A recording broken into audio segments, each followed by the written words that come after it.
இன்றே டவுன்லோட் செய்து உங்கள் ஃபேவரட் ஷோக்களை என்ஜாய் பண்ணுங்க. துளசி பேருக்கு உயில் எழுதினது தப்பு. ஆம்புலன்ஸ் சார் கிட்ட சொல்லி ரிஜிஸ்டர் பண்ண வேண்டாம்னு சொல்லுங்கன்னு என்கிட்ட கேட்டுக்கிட்டாங்க.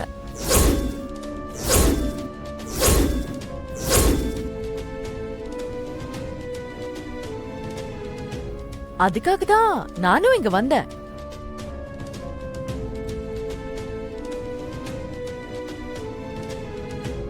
இங்க வந்தக்கு அப்புறம் தான் நீங்க இன்னும் நிறைய தப்பு பண்ணிருக்கீங்க, தொடர்ந்து பண்ணிட்டு இருக்கீங்கன்னு எனக்கு புரியுது.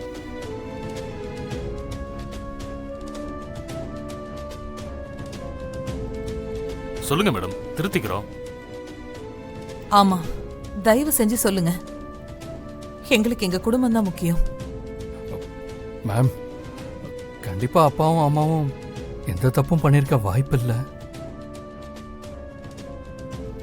ஒருவேளை அவர் சொன்னதை நீங்க சரியா புரிஞ்சுக்கலன்னு நினைக்கிறேன்.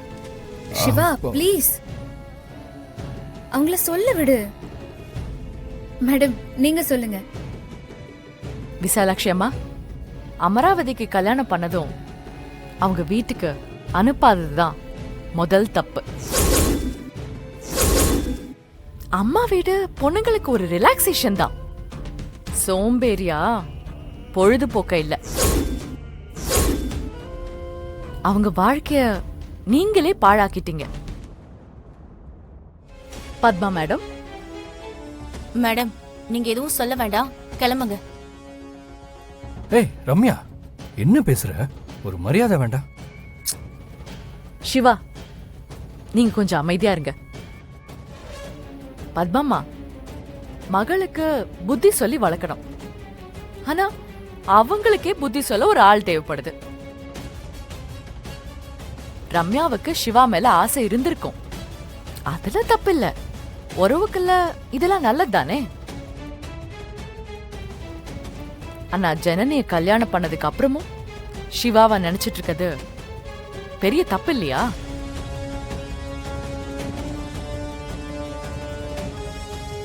ஏமா, இதெல்லாம் சொல்றதுக்கா நீங்க இங்க வந்தீங்க? இன்னும் இருக்கு, வெயிட் பண்ணுங்க. ஜனனி, நீங்க பிறந்தது மலேசியாவா இருக்கலாம், ஆனா வாக்கப்பட்டது இங்க. கோலம் போட தெரியல, சமைக்க தெரியல, சிவாவுக்கு என்ன பிடிக்கும் பிடிக்காதுன்னு தெரிஞ்சுக்கல. வைஃப்னா என்ன, வெறும் பெட்ல மட்டும்தானா? மத்த நேரம் வேற மாதிரி இருக்கணும்.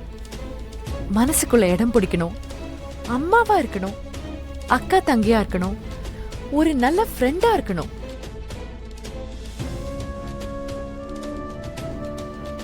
தப்பு பண்ணா குருவா இருக்கணும். நீங்க இதுல எதுவுமே இல்ல. இப்படி ஒரு மருமக மனசை காயப்படுத்தாம அவளை பொத்தி பொத்தி பாதுகாத்ததும் விசாலாட்சி அம்மா பண்ண தப்புதான்.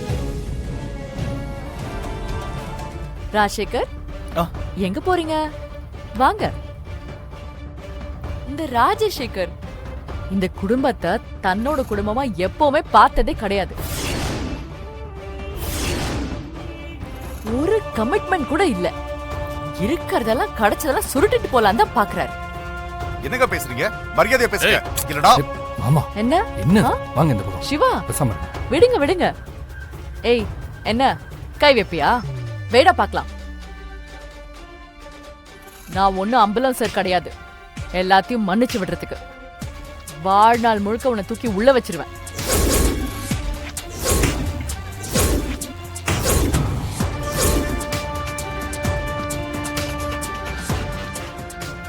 ஞாபகத்தை வச்சுக்கோ. துளசி,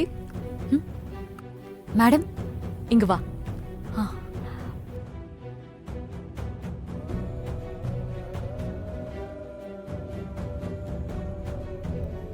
துளசி, இங்க வரும்போது உன் மேல கோவமா தான் வந்த. பொய்யான பேர்ல சிவாவை நீ கல்யாணம் பண்ணது ஃபோர்ஜரி. சட்டப்படி அது அஃபென்ஸ் தான். ஆனா இப்பதான் புரியுது, நீதி கிடைக்க பொய் சாட்சி சொல்றது தப்பில்லைன்னு சொல்வாங்க.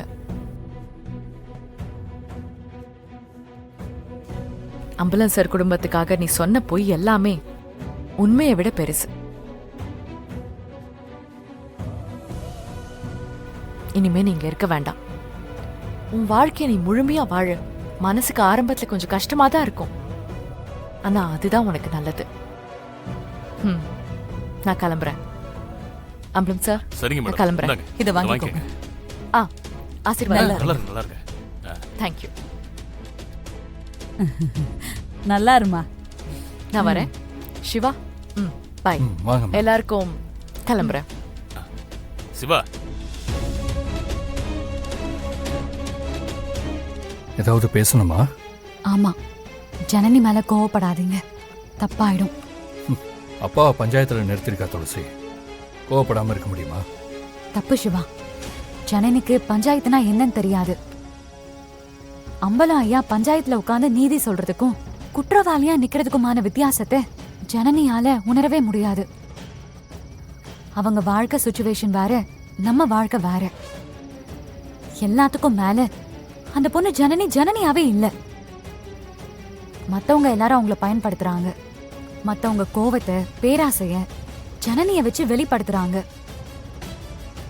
இந்த சூழ்நிலையில நீங்களும் அவங்க மேல கோவப்பட்டா ஜனனியால பேலன்ஸ் பண்ண முடியாம போயிடும்.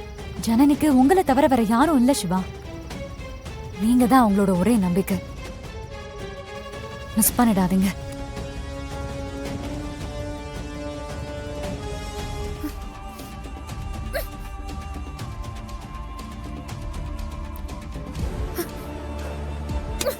சிவா,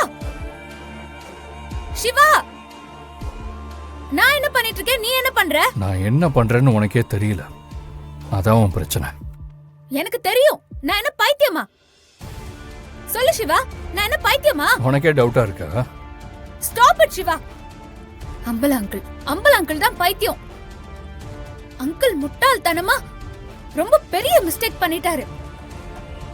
உன்னை கேட்காம எப்படி அந்த உயில எழுதலாம்? அதுக்கு என்ன அர்த்தம்? சொல்லு சிவா, என்ன அர்த்தம்? இப்ப எதுக்கு கோவப்படுற?